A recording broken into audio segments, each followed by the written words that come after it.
Hello, we're the Year 2 course reps for Primary Ed Studies. I'm Ellie. I'm Ashleigh. I'm Helen. I'm Ryan. Hello. Right, so obviously first year done and dusted, out the way. Best place to start is at the beginning, as always. So how did you find your first few weeks of uni? Scary. I'm going to say scary. But once I'd settled in, it was exciting. Yeah. So I was a bit I was the same. I found it really daunting at first. Yeah. I guess somewhere completely new, nobody you know. Yeah. Like the icebreakers in the first week, I thought at the time, like, what's going on? But like, we've talked about them since, and they definitely worked, and they we still laugh about some of the things we said. That's how a lot of people found their friendship groups, wasn't it, during those first icebreakers? Yeah, definitely. Like, you're on my level, we'll stay together. Not me. I think you were hiding from me. You found us eventually. Yeah. What you've got to remember as well is like everyone's in the same boat, aren't they? Yeah. It's all new to everyone there.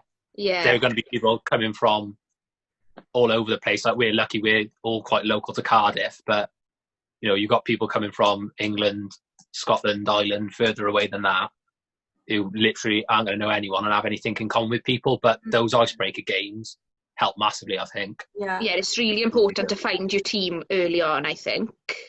Yeah. Help studying. Yeah, because I was worried that I wasn't going to fit in with that real typical university lifestyle, being a mature student with kids. I felt like I was going to stick out like a sore thumb, but you don't at all. You don't at all, do you? You just blend in now, sorry. Yeah. The most important thing is to have fun, isn't it? Because if you are a mature student and you're not willing to get stuck in and have fun, I think you can stick out then. But definitely. Just have fun with it. And just get stuck in.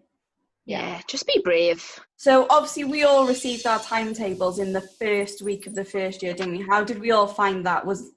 On my behalf, it was difficult because of childcare, and I'm quite organised, so I need to know where I'm going to be, what I'm doing, what days.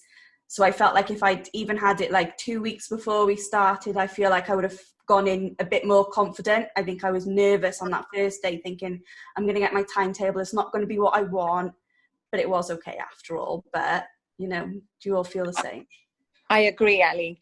As a student that needs to work, I really could have done with that early on, so that I could have got some more work that fitted in instead of weekend work. And I agree.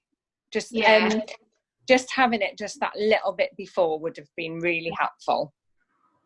I didn't find it too bad. I'm obviously over the top organised as well, but I think I had prepared myself for the worst case scenario. Like, I think I told myself, you're going to be there every day, find childcare for 9 till 5, Monday to Friday, so that then when we were given it, whenever that would be, it was like a bonus that I could have, time here and there that I didn't have to worry about it. So I think I tried to turn that on its head and use it as an advantage that we were having it late.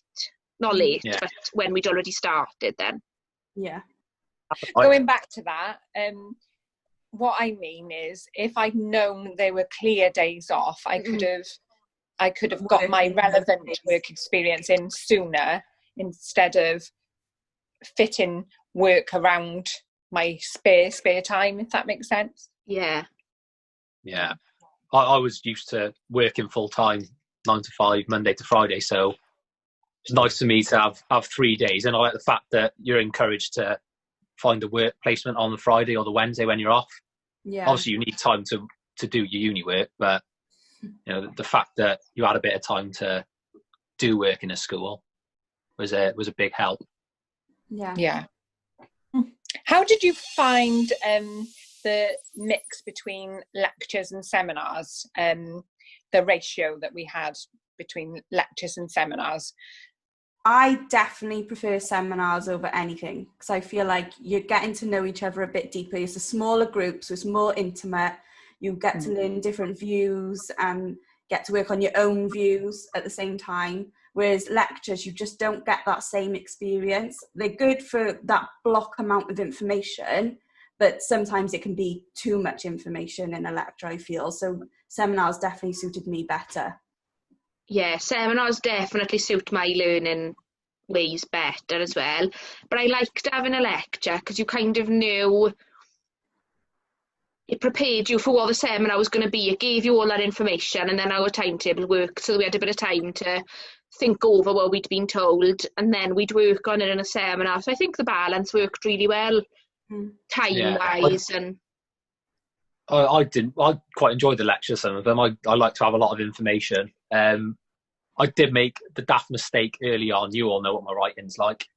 But early doors, literally scribble everything down, everything that's said, scribble all of it down. But you don't need to do it because it's just a waste of time, isn't it? Yeah, you take bits in from the lectures, and then obviously you go into the seminars and do more practical work, and it sinks in then. Yeah, I learned that later on as well, to not just concentrate on writing it down. What I found really useful with the lectures that I knew were going to be like were traditionally information overload, I was printing the slides beforehand, and then instead of making notes of everything that was on the slide, I could just make notes on my notes of the slide, if that makes sense. Yeah. I think what was helpful really as well good was some of the lecturers record their lectures, so you can go home and you can go over it and think, right, I'm in a better headspace right now, let me just take that information in for a second time, and then it kind of goes in a bit better, doesn't it? Whereas a lot of lectures didn't record, so you didn't have that chance of going over what had been said. I found with the recorded lectures as well, when I was like doing assignments, you could go back, and whereas sometimes your notes wouldn't really make sense because you'd scribbled them, like we said, because the lectures you could find exactly what had been said that you would translated. I think that worked really well. Yeah, and what I really particularly liked about the seminars is that they're interactive, aren't they? And so if you don't understand something, you can say at the time, whereas lectures, you just let them run. But seminars, you can say, don't really understand that, or I particularly like that. Can we do more of that? Yeah. Well, one thing which I thought was quite nice, obviously, as the year progresses, you get more and more comfortable, and sort of towards the end of the year, when the lecturers are trying to get you involved within the lecture, it's a big room and there's loads of people in there, and it is quite nerve-wracking if you're trying to speak up or whatever, but towards the end, everyone was putting their hands up, everyone had something to contribute. Yeah, it's starting to come in familiar faces, don't it? It's the confidence. You know names, but you know faces. Yeah, definitely. Yeah. I've got a question. So obviously our course is just completely 100% coursework. Do we prefer that, or do we wish we had a few exams in there? Personally, for me, I would have liked a mix. So I enjoyed the coursework, but I do cope well with exams. But I know that exams aren't for everybody. Yeah, no, exams are not for me at all. So I didn't even know that when we were applying for this degree, but it worked really well for me. I think, like, as a mature student and a mother, I knew that I could fit in doing like assignment writing sort of as and when, whereas I might not have fitted in revision in the same way. I can like essay write late into the night or whatever, but I wouldn't really be able to revise and take information in late in the night. So I'm completely. It was a real bonus for me. Yeah, same. What about you, Ryan? Yeah, I agree. I'm not great with exams, to be honest. I quite like the fact that it was all coursework based. It does mean sort of more work throughout the year, but you haven't got to worry about revising for stuff. Yeah, and I think when I do revise, I leave it last minute, so I'm not doing my highest potential in an exam as to the amount of work I would put into an assignment. Yeah, whereas with an assignment, like I found I was working on some of them for weeks, for months. Probably months, writing little snippets down that I was thinking of, and then I could build on it all the time. So. And double check over it, and then go back and change. The information sinks in more then, doesn't it, as well, I think? Yeah, definitely. Yeah. You had something about Moodle, didn't you, Hal? Oh yeah, sorry. So yeah, how did you find Moodle?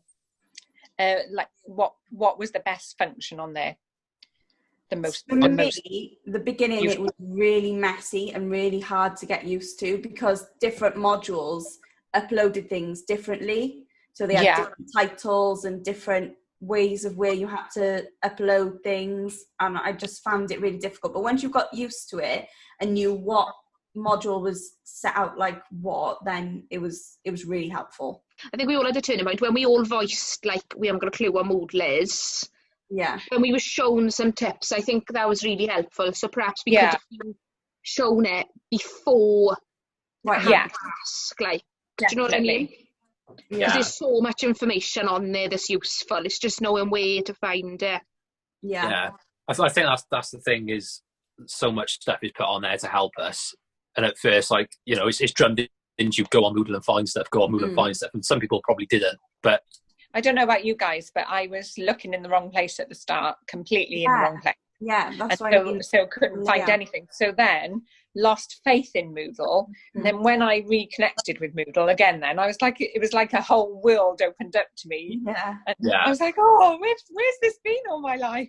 Yeah, definitely. It's like I needed to time on Moodle for a little like spell of time just to get my way around it. What's where will I find the most information? And then once I knew where I was going, I was away.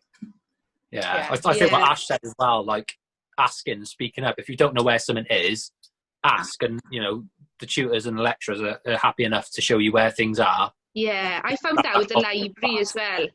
Like on Moodle, I found the reading lists quite early on.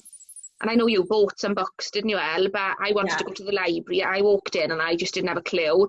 But again, I wasn't afraid to ask. So I think it's really important in whatever aspect. You need to just be able to say, like, what's going on. Because I found the library, I don't know about you lot, but I found the library, like, so useful. Like, it's so easy to use when you know how. And, like, just anything you want, you can find in the library pretty much. Yeah. Yeah. The librarians help well, aren't they? Really. I just like online. I think the Met search was really helpful to me, and then I like to buy my own books so that they were mine. And top tip: buy them off eBay because they're much cheaper than buying them. That's why we couldn't buy them on eBay, because you'd already bought them. Yeah, I've already snapped them all up. Sorry. Yeah, I know what you're saying.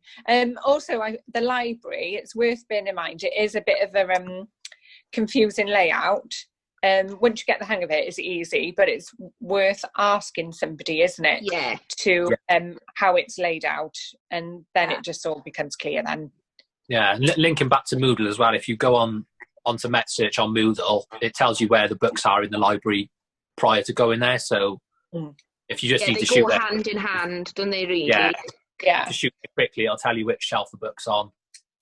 Bang it in there. And you don't even have to take a book out, because a lot of the stuff is on Met Search. You can find it online and access it online. I just you lot preferred actually having the book in your hand, didn't you? I'm old fashioned. I like a book.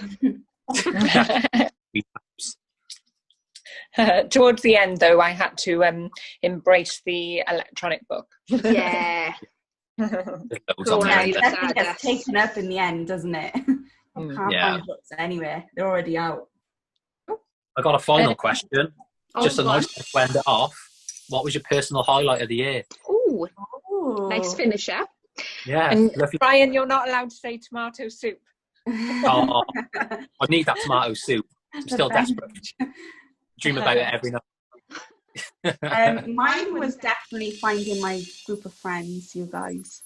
That's so cheesy, but it was probably what I was going to say. And like it's really it wasn't what I was going to say, but yes. I think another highlight is like building relationships, not just with each other, but with lecturers and like your tutors and stuff. That's been the highlight. And just social media relationships. I think like my teacher Twitter has like skyrocketed from the beginning of the year. Just from being in uni and like just from being active, and it's really important to get yourself out there. I think that's been my highlight, is building my confidence to put myself out there. Set a teacher Twitter up, do it. Easy. But no, it's been a good year. It's been a really enjoyable year. It flies by though, doesn't it? It goes so quick. I can't believe we're done. I know, mad. Up till Christmas was like, because we had like our first deadlines and stuff, didn't we? Yeah. And then after Christmas, it just disappeared. Yeah, gone. Obviously, coronavirus didn't help that, but we were pretty much done anyway. We had like 1 week left, didn't we? Yeah, so we were quite wrapped up. 1 week from us. Yeah. We'll let it. And like, you know, even through coronavirus, lecturers and tutors are still contactable, and they'll tell you that. Hopefully there's no coronavirus next year, but even when you're not in university, you know, they're more than welcome for you to give them an email or give them a call or whatever. Yeah. So make most of that service, definitely. Sure. Yeah. Another thing to add to I think that our lecturers have been awesome, haven't they? I think we've been really lucky. So that's added to the experience of our first year, I feel. Yeah, we've been really lucky, haven't we? Yeah. Yes. Yeah. Attendance is key, though. That's what helps as Oh, well. yes. Yeah. Always in. and Embrace Forest School is a wonderful experience, and it's not until you get to put it into practice that you realise how much children get out of Forest School. Amazing. And at Cardiff Met, we're really lucky to have that facility there. Definitely. Right, I think that does it, doesn't it, for us? I think so. Wonderful. Well done, team. Yeah, enjoy your first year, everyone. Make the most of it. It goes by so quick. Too quick. Yes, Too quick. it does. You won't feel like it at the time, but it does go by too quickly. Right, cheerio. Thank you very much. Take care.